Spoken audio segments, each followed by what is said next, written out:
आपका नाम?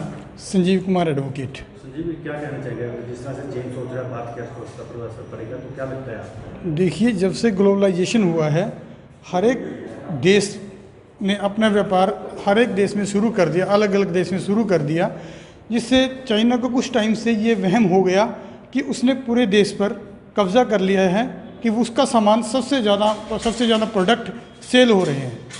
भारत ने ग्लोबलाइजेशन नीति को इसलिए अपनाया कि पड़ोसी राज्य होने के नाते, ताकि हमारे अच्छे संबंध रहे, उनके प्रोडक्ट को एक्सेप्ट किया ताकि हम भी वहाँ पर जाके व्यापार कर सकें।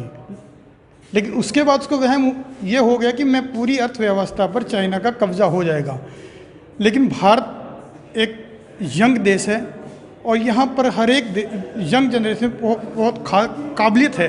और अभी हमारे सरकार ने जो स्किल इंडिया का जो प्रोग्राम चलाया है, उससे भी यहाँ की यंग जनरेशन को स्किल बनाया जा रहा है, ताकि यहाँ की व्यापार को, यहाँ की स्किल को और ज़्यादा ऊपर करा सके और हम अच्छी तरह से चुनौती दे सकें। चाइना हमारा दुश्मन देश है, ये उसने साबित कर दिया है। अपने दुश्मन से हम बराबर की टक्कर रखते हैं और बराबर टक्कर देंगे, वो चाहे सीमा पर हो, वो चाहे व्यापार में हो। और आने वाला ये दुनिया देखेगी कि भारत की अर्थव्यवस्था कहाँ पर होगी। आपका नाम?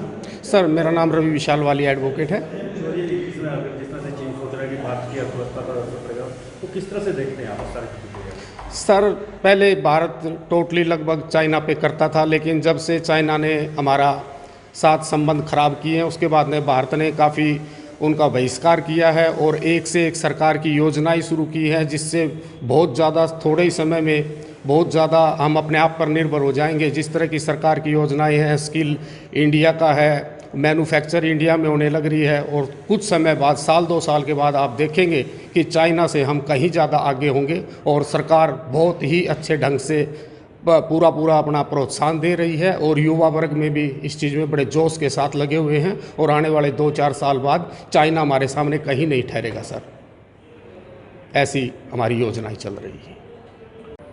आपका नाम? मेरा नाम है एडवोकेट जहार सिंह। जहार सिंह जी, अगर चीन अभी भी ये सोच रहा है कि भारत की अर्थव्यवस्था पर ना कोई असर पड़े, तो किस तरह से देखते हैं आप इस सारी प्रक्रिया? चाइना ने जो आज तक सोचा था या आगे जो सोच रहा है, उसके मंसूबों पर अब जो भारत की यंग जनरेशन है वो बिल्कुल पूर्ण रूप से पानी फेर देगी। कारण ये है कि भारत ने ना तो कभी पहले और ना कभी आगे भविष्य में, चाइना एक भारत का एक दुश्मन की तरह है और दुश्मन को कभी भी उभरने नहीं देगा इंडिया और इंडिया की जनरेशन। इंडिया की जो अर्थव्यवस्था है वो इस दौर से गुजर रही है और इस दौर से गुजरने के बाद एक बड़ी ही मजबूती के साथ दुनिया के अंदर निखर कर सामने आएगी और चाइना को मुँह की खानी पड़ेगी।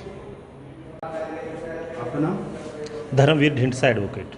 जैसे भारत ने कहा कि अब चीन पर अर्थव्यवस्था पर कोई नहीं फर्क पड़ेगा, तो किस तरह से देखते हैं आप इस सुविधा? देखिए, भारत एक यंग देश है।